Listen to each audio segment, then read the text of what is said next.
Welcome, and thanks for joining us. My guest today is Mark Valentine. He's the general manager of the National Security Group at Microsoft. Mark, thanks so much for being here. Thanks for your time, Scott. Excited to be here today.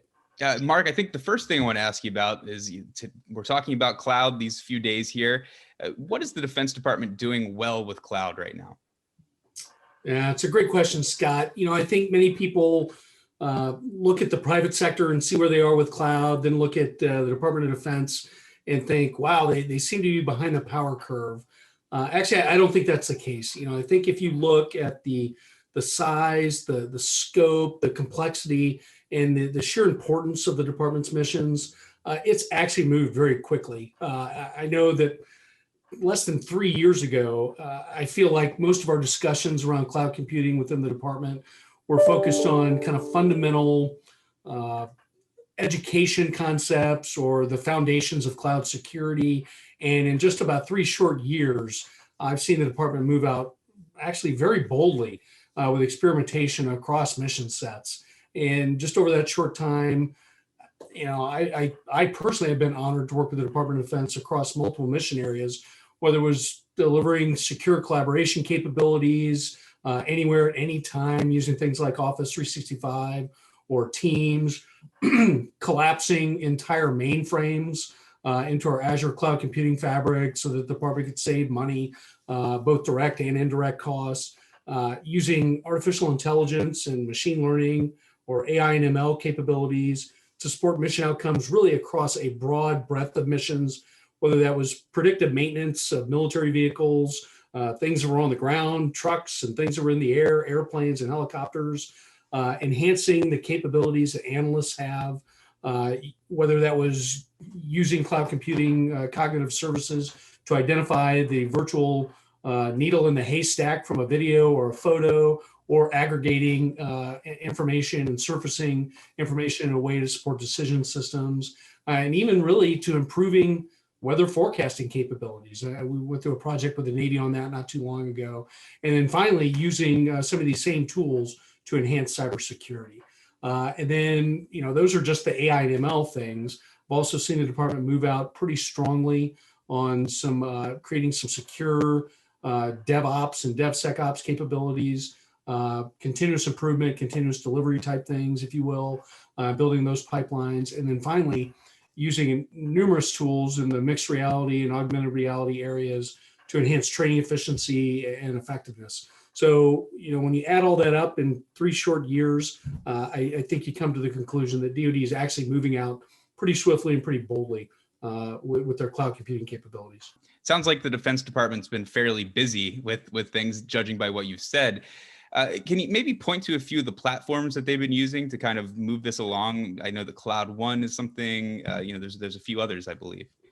Yeah, absolutely. So Cloud One has been a major platform. So think about that as essentially a cloud broker within the Air Force and potentially even the joint community moving forward. We've also been involved with the U.S. Army in a program called Sea Army, which is a similar cloud broker program. I know the Navy is approaching a similar capability as well. And then, there are numerous others at individual command levels. We've worked with Army Futures Command and several other commands throughout the U.S. military. So Mark, when it comes to cloud, it's not just something that we use in our offices anymore. It goes out into the very tactical edge for the Defense Department. And, you've talked a little bit about how maybe the tactical edge is a weird definition to use, and people don't always jump on what exactly that means. So maybe you could explain that a little bit and then explain to us how these capabilities are being delivered out there. Yeah, indeed, Scott. Again, another great question. So when I think about this, I think about DoD's requirements, and I spent several years in uniform as well, and I recognize that the department has an almost unique requirement to deliver capabilities that we often describe as being at the edge. In fact, I submit that the Department of Defense focuses almost as much on where as it does on what. And they operate in this continuum where on one side you think of the garrison or the large headquarters, i.e. a Pentagon type location. And then at the far end of this continuum, you've got the individual soldier, sailor, airman, Marine, airplane, sensor, or piece of equipment. And So that's how the Department of Defense operates. And we recognize at Microsoft that our vision of cloud computing actually matches up very well to that. In that, when most people, I think of cloud computing in their mind, they think of that hyperscale data center, some ethereal place where there are a bunch of servers and blinky lights, and there's a connection to it via some small wire. And yes, that we obviously have that hyperscale data center and many of them in our cloud computing continuum. But again, we think of it as a continuum where that is one edge of the continuum of where the compute is. But we recognize that we have to deliver that cloud computing or that computational power to where the need is. And that can be all the way down to the chip level. And there are several different form factors in between, whether it's a modular data center, think the size of a semi truck, down to a single rack of equipment, down to something an individual might carry in their backpack, all the way down to the individual chip level.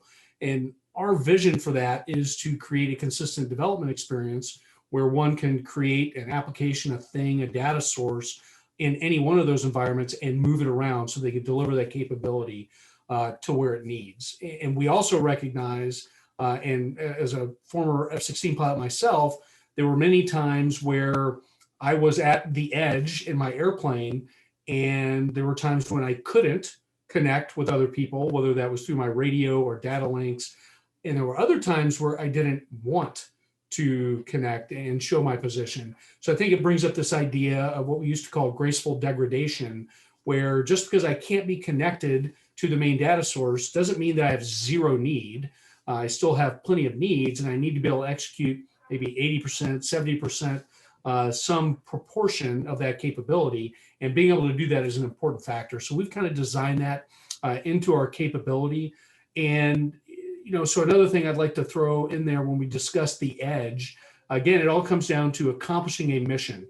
And since the Department of Defense isn't always accomplishing the mission in the Pentagon, we've got to deliver that capability, whether it's a connected or a disconnected environment, wherever that soldier, sailor, airman, Marine happen to find themselves. The last point I would like to make is oftentimes in the IT space, when we think of the edge, we think of a laptop or we think of a cell phone as being that form factor. And we're starting to see a change in that. The form factors are changing. Case in point, we've worked with the Army on a program called the Integrated Visual Augmentation System, where the endpoint in this case is a mixed reality headset that a soldier can wear in training or in combat. And I love the Secretary of the Army's description of the device, and that is, it is an AI-enabled endpoint in the broader multi-domain operations battle space. So I just encourage people, when they think about that edge, you don't always have to think of a laptop or a cell phone. It could be a head-borne computer that a soldier is wearing in training or combat. It could be a satellite on orbit and getting that information down to a ground station and being able to do pre-processing while it was actually on orbit. And I mean, we're really seeing that now when it comes to Internet of Things, even in the consumer world, right? Especially with 5G and that sort of thing. Absolutely. And when I think of some of these problems, and internally in my brain, I hear multi-domain operations or joint all-domain command and control, and those are great descriptive terms. But to translate them to many of our engineers that work here at Microsoft, I actually subtly change the language and say, hey, this is really a large-scale Internet of Things problem. Now, the things are different. They're not thermostats and they're not sensors in the parking garage. They might be, cameras in orbit.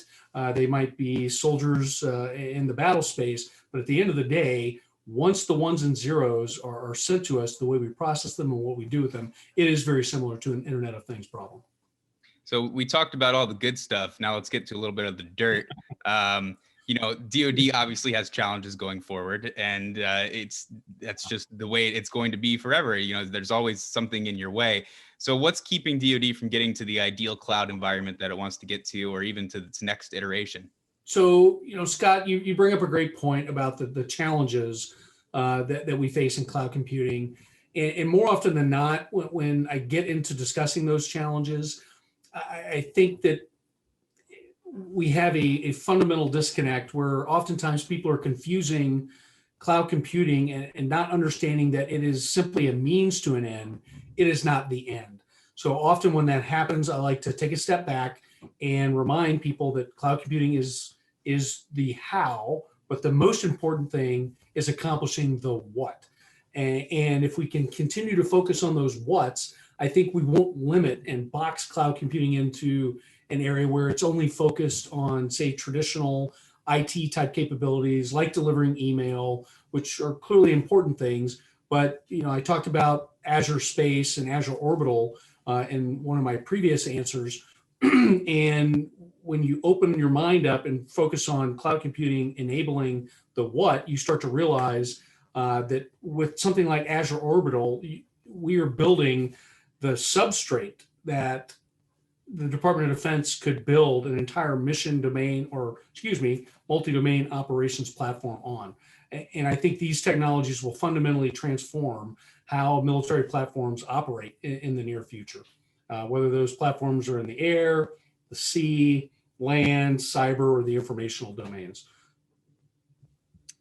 And I think this question kind of goes to sort of the last two that we talked about, but AI and machine learning are two of the biggest buzzwords within Defense Department right now. How are those technologies going to fit into a cloud environment? Right. So, Scott, before I answer that, I would actually like to go and readdress one other point in the challenges section. And the challenges that I think the Department of Defense is going to face in the future is if you look at what we've done so far in the cloud computing space in the department, it really has been more experimentation and things focused on a very specific use case. And I think the next step is going to be moving from experimentation into an area where we achieve scale. And as we try to achieve scale, it's going to be all hands on, all hands on deck are going to be required. It's going to be a continuous education process of not just our IT professionals, but more of our mission owners, more of our contracting officers, people involved in the acquisition process, so that they understand that cloud computing platforms are not like, buying an aircraft carrier or large capital investment type projects. Hey, let's build the 100% rock solid JROC requirements document from the get-go is actually going to slow things down to the point where we're never going to achieve that scale. So a better way of accomplishing that, I would encourage folks to look at how we built the IVAS program with the Army, where we started with kind of the idea of a min viable product, called the 80% solution, and we iterated rapidly on that through a concept that we called soldier-centered design. So I think that achieving that scale is going to be a big part of that as well. And continue the discussion around security and how we're going to secure all these assets, because the data are what are going to make the cloud computing capabilities so important, and securing that data is going to be important. Great. Well, moving on, I guess I'll just ask this again. As far as AI is concerned, how is AI and machine learning going to be fitting into this cloud environment, especially now that, as you said, we're going to be doing things with other platforms besides cell phones and all that sort of thing? Yeah, here again, I think it's important to recognize that AI and ML are more of a how. I think the real question gets down to what will DoD apply those technologies to accomplish. I talked about a few scenarios earlier, whether it was predictive maintenance, decision support tools and things like that. Those are important, but there are also numerous other areas that I see DoD applying these types of technologies to support, whether it is the numerous medical use cases that the department has, everything from analyzing medical scans to find things earlier, to predictive deployment readiness. That's going to involve the medical community. Supply chain management is going to be a large use case moving forward. So getting the logistics community involved is going to be important. I can even see the budgeting and finance folks being involved, whether it's using some of these capabilities to automatically review contracts, budgeting documents, things of numerous areas in there. So again, I think the real question gets down to what, and then the how piece is all about data. I think everyone has probably heard the euphemism that data is the new oil, and I do believe that to be true. So, cloud computing's role in this data economy is that it creates a very cheap place to store that data that is going to be needed to gain the insights and to support human decision making. And then from there, I think policy will be a large blocker moving forward. Because at the end of the day, human beings captured this data and now they have it stored somewhere. So think about that as being in a silo. How many silos will be incentivized to share their data with other silos? So that I think is going to be a major point moving forward in how AI and ML will fit into the department's operations. And this is where technology can help with those things as well. I mean, we are working on projects whereby people can reason over data that is encrypted. So, two mission owners that have two different silos don't necessarily have to share the keys to their silos in order to get the benefits out of the AI and machine learning reasoning that's going on. But policy will play a large role. We've seen the Joint Artificial Intelligence Center they're working on this, really a sandbox right now. It's a joint common foundation. And how can that sort of fit in? I think what they're hoping to do is allow lots of different people to work on AI at the same time, practice them in this sandbox, and then let it loose when it needs to be let loose. I mean, is a cloud, how does cloud fit in with that? And is it just really a useful area for people to play around virtually with for that purpose? So the Joint Common Foundation, Scott, I think is a great example of what I was talking about before. And you used the term sandbox. And I think the more correct technical term would be data lake or something of the sort. But I do think it's helpful to think about it as a sandbox. So the idea being, hey, I want to invite everyone to come play on my playground in this sandbox and store their data there, or at least provide access to their encrypted data in their silo. Because going back to this idea that AI and ML require vast amounts of data. The more data you have, the better outcomes you're going to achieve, especially for decision support. So I think the Joint Common Foundation is actually a great example of the Department of Defense recognizing some of these policy and technology barriers that I discussed earlier and trying to harmonize those efforts. And we've been really honored to participate with the JAIC in those efforts. So speaking of that, I think this sort of fits in with the future of cloud, because you have some pretty interesting ideas about low code, no code, and how there's going to be a difference in the way that, maybe the next generation of people use coding, right? Yeah. So Scott, another great point. Thanks for bringing it up. I'm informed by the time that I spent in the military when I think about this, because there was in every unit that I ever served in, regardless of where it was in the world or what the mission was, there just always seemed to be one or two people that were like the Excel people, and they could make that program sing. Whatever they could make, the bar charts, the stack charts, they could do conditional formatting, and they just understood it. What I always found amazing about that is they weren't necessarily IT people. They were pilots or infantry officers or mechanics, and they were interested in it, and they taught themselves how to use it. So I take that experience that I've had in the past, and I look to the future, and I look at some of the things that we're building, for instance, the Power Platform, and I can see in the very near future where there's not just an Excel person in every unit, but pretty soon you'll start to see an app person in every unit. And they will just understand how to use these low code and no code type tools like the Power Platform, and they will build mission specific and unit specific applications. And people from those disciplines and walks of life will share their data with them to make sense of the data and to build those mission and unit specific applications to the benefit of that mission owner. And then I predict you're going to see this marketplace where a mission owner who perhaps built an application to make aircraft maintenance scheduling more efficient will share that with other aircraft maintainers, and they will tell two friends and so forth, and you'll end up with this marketplace of ideas, which is going to enable the soldier developer, the airman developer, the marine developer, and I just think it's actually really, really exciting to see the democratization of these capabilities so that you don't necessarily have to be an IT geek or a developer to actually build something meaningful to your mission. And I think that's the important part of it. Hopefully we can get someone to build Candy Crush that can win wars. That make things a lot easier. I think finally, if you could just tell us what's the far future going to be like? We talked about the near future and, this low code, no code kind of thing. What's 20 years out looking like, and what might we be able to accomplish with that? Yeah.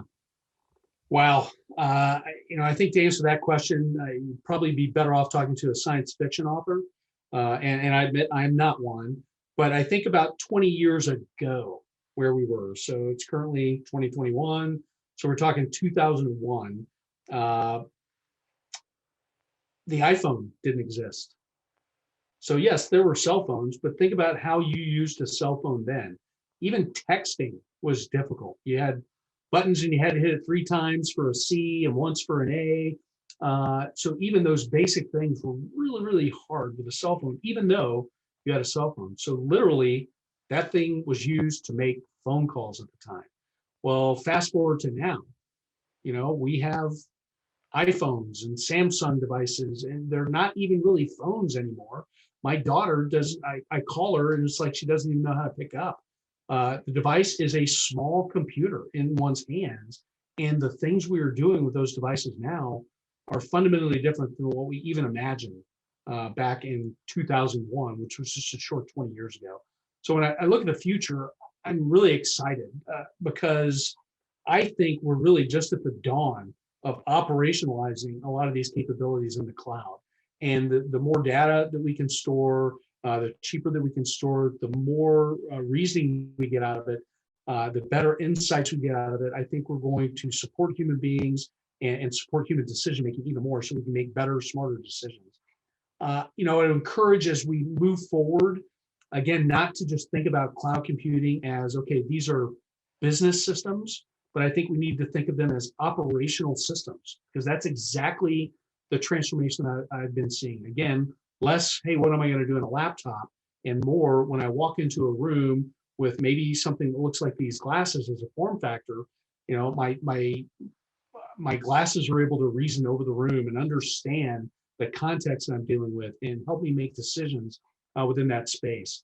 And then recognizing again that the data is the new oil.